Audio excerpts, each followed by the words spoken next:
What is up, guys? Jake from OneHive here with the next Theorycraft video, and this one is going to be on the dev's letter to the community today, talking about the war matchmaking system and the changes that are coming in the next update. So we're going to go through it sort of piece by piece, take your time and really talk about it. Might interest some of you, might not others, but hopefully you can at least enjoy the attacks in the background. I will roll in a little bit of a video explaining some stuff in a little bit in the video, but for now you can enjoy that. Not going to read it word for word, but basically I'm going to read the first part here. In the coming update, a new iteration of Clan Wars matchmaking will bring a large amount of under-the-hood improvements to raise the quality of war matchups. The Clan Wars matchmaking system has been overhauled with fairness of matching in mind. It aims to provide a more competitive and fun warring experience for all clans. Sounds great, and it is great. I've been screaming for a long time that and it's not SuperCell's fault. When war came out, no one knew what was important in war. I mean, my goodness, it was an experiment. No one had any idea what was going to wreck and what wasn't. People didn't even really know how to attack properly before then. It was all spam attacks and things. So now, 2 years later, we do know what's important in war, and so I've been saying for a while now, the algorithm needs an overhaul, and that's in essence what they're saying they're going to do, which is great. Said that some clans might have to wait a little longer, and I've also said that in my videos. No problem. I don't mind, spinning it and going to bed and just waking up to a war. And I don't think most people do either, as long as they get a good, fair, competitive matchup. So props to them for at least attempting to get in there and make the matches better for everyone, allow more fun. Now, I'm giving them praise. I'm also going to give them some criticism, and I hope SuperCell watches this. I hope they listen to it, because I'm not sure they entirely understand what is important in war and what often determines the winner. But we're going to get to that. The first thing on the list they say is war sizes 35 versus 35 and 45 versus 45 are being removed in order to boost available matches in other war sizes. What? You're taking your two most popular war sizes, the one that there's the most matches at, because that's where most clans like to war at. That's the most enjoyable wars for a lot of people, and you're removing them? This came as a pretty big shock to me. This is going to hurt arranged matchups. A lot of our arranged matchups fall at 35 versus 35, rarely at 45, so that one not a big a deal, but a large number fall at 35 versus 35. So now we got two options. We got to try to put in mini accounts to make it to 40, or we have to set some people in war at 30. So I'm not a fan of this at all. Makes no sense to me. This is almost along the lines of kicking people off your game, saying, okay, everyone likes warring at 35 and 45 because that's our most popular segment where there's the most people searching, so we're going to remove that from the game. I was a little bit flabbergasted. I don't understand it. Maybe I'm missing something, but you're just forcing people to war at numbers they don't want to, or it doesn't fit their clan makeups, so you're going to have people having to sit out of wars that want to war, or you're going to be hurting your own mission here by allowing people, or by forcing people to say, okay, let's say we've got 35 people or 36 people that want to war. They say, okay, I'm ready to war, let's roll. And now we have to either sit 5 or 6 people to war, or pick up 4 mini accounts and put them in the war, and that's going to mess with your matchmaking system, because mini accounts carry a lot less war weight. It's going to give you easier matchup. It's going to be counterintuitive to what you're actually trying to accomplish, which is that fair matchup, which is great. I'm glad they're working towards that. So that one, don't like it at all. Don't understand it. Maybe I'm missing something. Maybe someone can give me a good logical reason why you would remove your most popular sizes of wars. The second one is Clan Wars matchmaking will place a much greater emphasis on defensive, in parentheses, village progress, and less emphasis on offensive army progress. This is the part where I want SuperCell to really listen, because I really think they might be missing the boat here on what is actually important in war. Offense is 10 times more important in war than defense is. Okay, and I'm gonna read what they wrote on this part. I'm gonna put it on the screen. I'm gonna read it to you because I want you to see how they're thinking, and how, at least in my mind, it's just wrong. Defensive and war-based optimization. Defensive progress will play a much bigger role in Clan Wars matchmaking after the update. Previously, the system placed equal weights between offense and defense.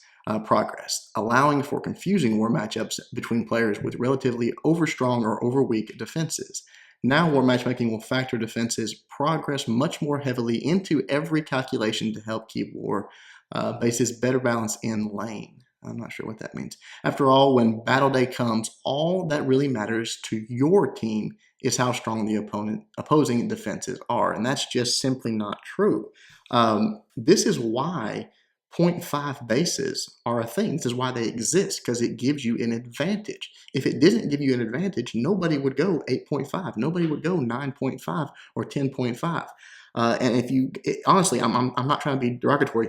SuperCell, if you don't understand those concepts, go to my videos about being an 8.5 and 9.5, and it will explain more about why it's an advantage. But let's get into it, and I'm gonna stop, pause the attack here, and roll into a clip of just me talking and explaining this to you guys. So hang on one second, let me get this started.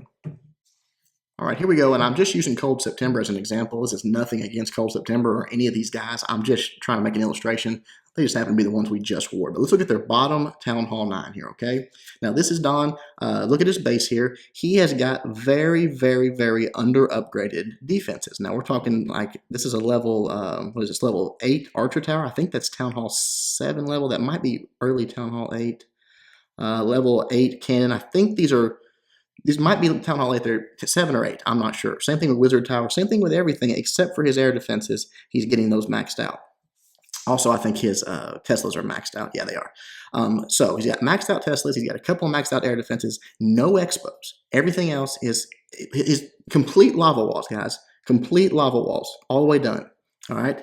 Now, he also has a level 25 Queen, you'll see in there. Queen is hugely important. You can do Queen walks, you can do a lot of things. This guy, with his offensive power, all the troops that matter are upgraded, that matter in war, are upgraded fully. His hogs, his balloons, his witches, his hounds, etc. The ones that take the base out are fully upgraded, along with his healers for his Queen. His spells that matter, rages, heals, jump, all that's upgraded as well. So this guy, his attacking power is monstrous in a war. Okay, he is a monster in a war. He can 3-star literally any Town Hall 9 out there. He's got enough firepower with the right attack, the right deployment to 3-star any Town Hall 9 out there. I'm talking about fully maxed out Town Hall 9s. Okay, now look, I'm going to show you a little bit of information about this. Here's the war weight, okay? You see in the top left corner that 60,000, that's available loot. That's how we calculate war weight. Just so that you know, 60,000 is a brand new Town Hall 9. It's almost like he just upgraded essentially Town Hall 8 level, but fully maxed, just right at a Town Hall 9, 60,000. Okay, so that's how the algorithm looks at him, is as a brand new Town Hall 9, and he can 3-star anything. To prove my point, he had a 6-star war this war. I'm sorry, OAS, but I'm actually going to show your base just to show what I'm talking about. I'm sure you're going to make a new one anyways. Of the type of base this account is capable of 3-starring. Completely maxed out defensive Town Hall 9 with all Lego walls and some lava walls, and level 25 to 24 King and Queen. So very high level defensive base.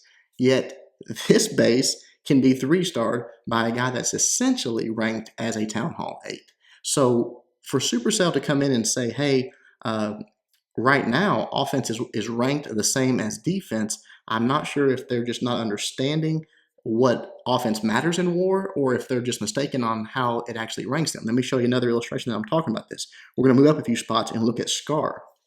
Now, Scar is a 67,000 weight base. Now, that's a huge difference, guys. To give you a little bit of perspective, the one we just looked at is a 60,000 weight, quote, brand new Town Hall 9.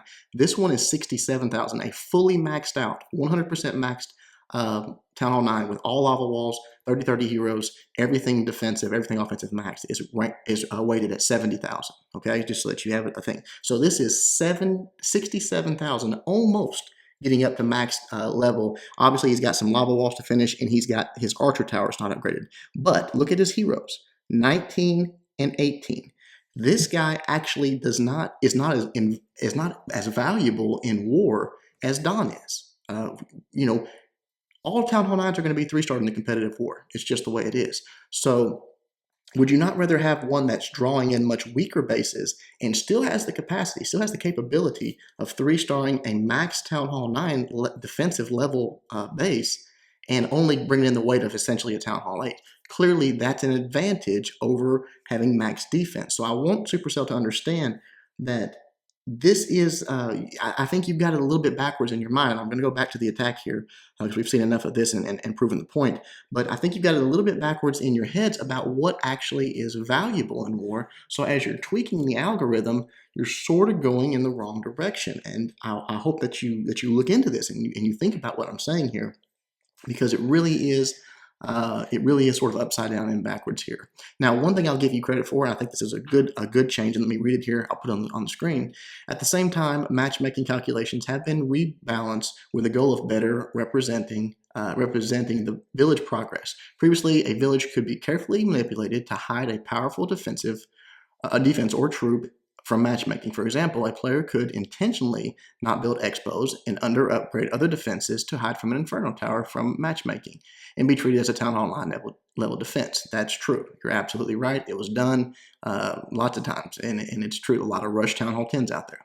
Now, Clan Wars matchmaking will make a much sharper distinction between players who have built high-level items and those who have not. Not only will this prevent higher-level players from preying upon lower-level players with hyper-optimized war bases, but it will also allow higher-level players to upgrade lesser units like cannons or minions without worry of undue penalty by the matchmaking system. Now, this is good because what this is going to allow is, you guys see it all the time with us, because we have maxed out bases and things like that.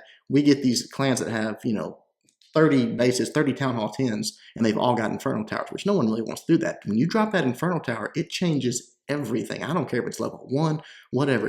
And we're talking about very high-level attacking guys that sometimes struggle with it. So the masses, they throw their hands up. They have no clue how to 3-star these Town Hall 10s with even low-level defenses, as long as those Inferno Towers are down there. So this is a good improvement, I think, and it will make for more enjoyable, more fun matches. Hopefully all those Rush Town Hall 10s, they can just match each other, because there's a lot of them out there.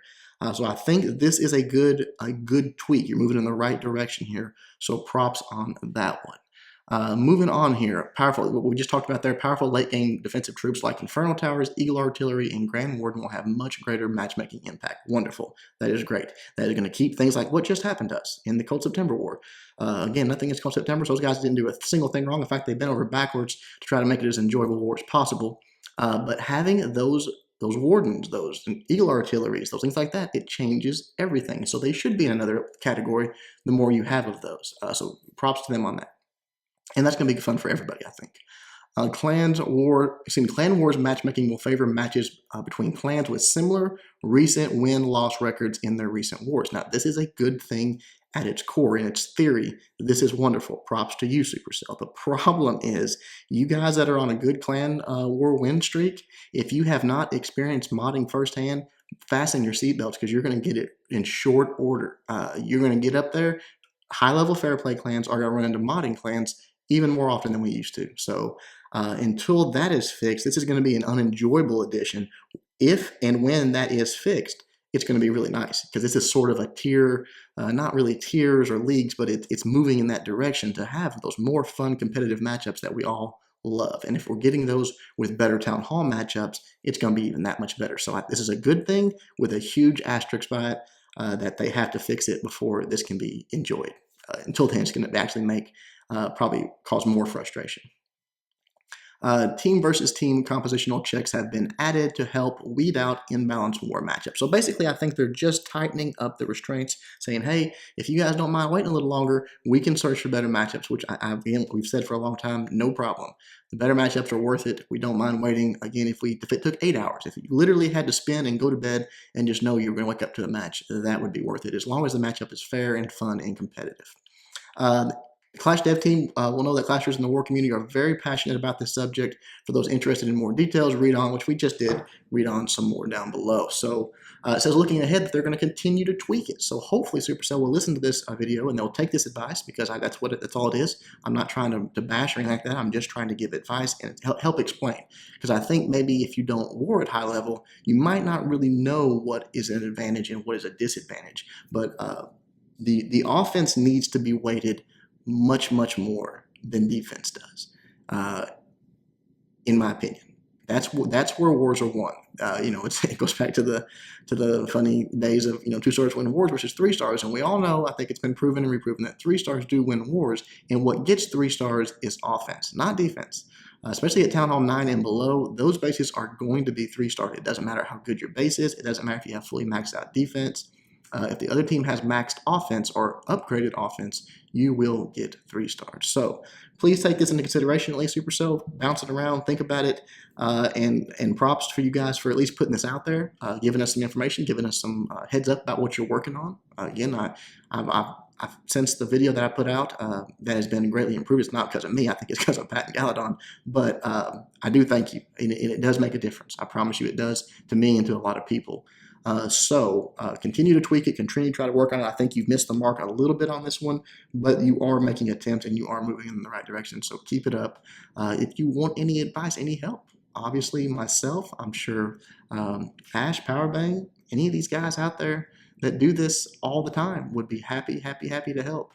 So just reach out. I'll talk about anything. I'll talk Clash with you all day if the devs at SuperCell want to talk about it and get any input from me. So guys, hope you enjoyed the video. Until next time, Jake from OneHive doing my best to help you guys suck less.